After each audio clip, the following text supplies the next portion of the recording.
Môre, dis Dinsdag die 7de Oktober en vandag wil ek met jou praat oor iets wat elke mens op aarde soek: rus. Ons is almal moeg, almal belas, almal op soek na verligting. En die Bybel vertel van 'n man wie se naam rus beteken. Maar hy was net 'n skaduwee van die een wat werklik rus kan gee. Kom ons lees saam in Genesis 5 vers 28 en 29.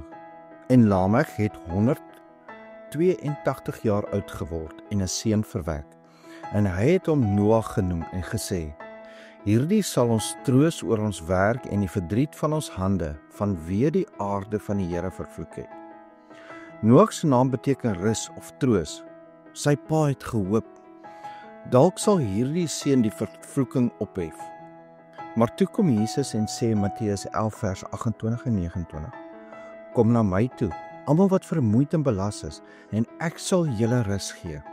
Neem my juk op julle en leer van my, want ek is sagmoedig en nederig van hart, en julle sal rus vind vir julle siele. Luister mooi, die wêreld was vervloek deur Adam se sonde.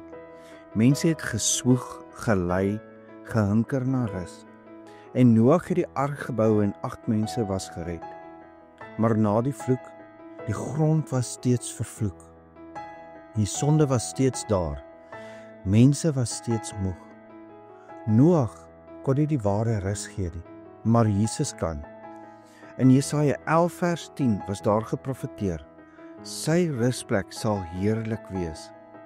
En toe Jesus op aarde kom, nooi hy: kom na my toe. Nie na 'n stelsel, nie na reëls nie, na hom. En op die kruis van Golgotha het Jesus gesê: dit is volbring, tetelestai. Die werk is gedoen, die straf is betaal, die vervloeking is weggeneem. In Hebreërs 4 vers 9 tot 10 sê daar is 'n rustig oor vir die volk van God. Nie 'n dag nie, maar 'n persoon.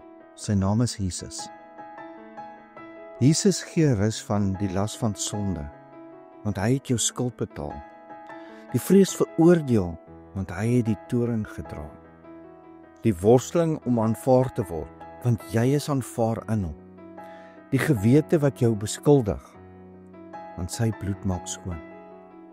Die kruis was nie 'n vergissing nie, dit was die plan om jou rus te gee. Die vraag is, waar soek jy vir rus? Is dit in jou werk, in jou prestasies, dalk in jou verhoudings, of in geld, dalk in afleiding? Maar niks kan jou siel rus gee nie, net Jesus.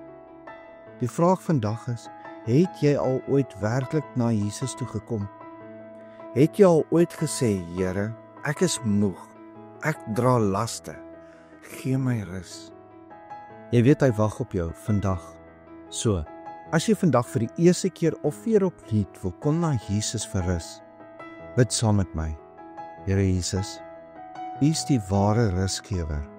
Ek is moeg, ek is belas. Ek het gesoek vir rus in soveel aardse wêreldse dinge, maar niks het gewerk nie. My sonde maak my skuldig. My verlede maak my swaar. En my toekoms maak my bang. Ek het geen rus nie. Maar vandag hoor ek U stem: kom na my toe en ek sal jou rus gee.